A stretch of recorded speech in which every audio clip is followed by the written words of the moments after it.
Hello students, இன்னைக்கு நம்ம 10th சோஷியலில் கண்டிப்பாக வரக்கூடிய 5 மார்க் கொஸ்டின் நம்பர் 42 தான் பார்க்க போகிறோம். அதாங்க நம்ம ஹிஸ்ட்ரி மேப்ஸ்.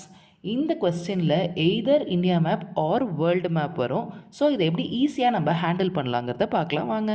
இந்த வீடியோவில் இந்தியா மேப்ஸ் பார்ப்போம். அதில் ஃபர்ஸ்ட் 4 வெல் நோன் பிளேசஸ்னு பார்த்தோன்னா தலைநகரான டெல்லி டாப்பில், ரைட்டில் கல்கட்டா, டவுனில் மெட்ராஸ், லெஃப்டில் பாம்பே வரும். இப்போது டெல்லியை சுற்றி இருக்க பிளேசஸ்லாம் பார்க்கலாம். டெல்லிக்கு டாப் லெஃப்டில் ஜாலியன் வாலாபாகும், இமீடியட் டாப்பில் ஆம்லா அண்ட் மீரட்டும் வருது.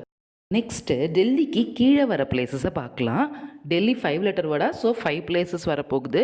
ஆக்ரா, லக்னோ, கான்பூர், குவாலியர், ஜான்சி. இந்த பாயிண்ட்ஸை மார்க் பண்ணி பார்த்தீங்கன்னா இசட் ஷேப்பில் வரும். ஸோ இதை ஈஸியாக இப்படி ஞாபகம் வச்சுக்கலாம்.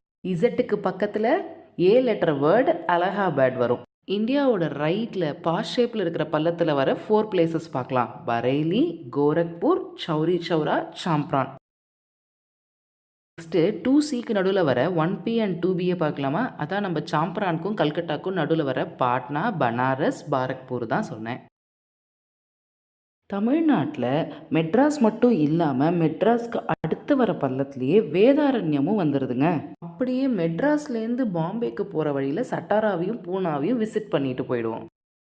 ஃபஸ்ட்டு பாம்பேக்கு மேலே காந்தி சம்மந்தப்பட்ட இடமான சபர்மதி ஆசிரமத்தில் ஆரம்பித்து கேதா பர்தோலி வழியாக காந்தி சம்மந்தப்பட்ட இடமான தண்டியில் வந்து முடிச்சுக்கலாம். அடுத்ததாக இந்தியாவுக்கு மையப்பகுதியில் மையம் கொண்டு இருக்கிற வர்தா புயலை ஞாபகம் வச்சு வர்தாவையும், அது எப்படி நம்மளை நாக்கத்தள்ள வச்சுதுங்கிறத ஞாபகம் வச்சு நாக்பூரையும் ஞாபகம் வச்சுக்கலாம். லாஸ்ட்டாக லாகூர் அண்ட் சிட்டகாங், இது 2 பிளேஸஸும் இந்தியாவுக்கு வெளியில் வரும், மறந்துடாதீங்க. அவ்வளோதாங்க. இந்தியா மேப் கேட்டால் ஃபுல்லாக 5 மார்க்ஸ் வாங்கிடுங்க. வேர்ல்டு மேப்பை நம்ம நெக்ஸ்ட் வீடியோவில் பார்க்கலாம். லிங்க் டிஸ்கிரிப்ஷனில்.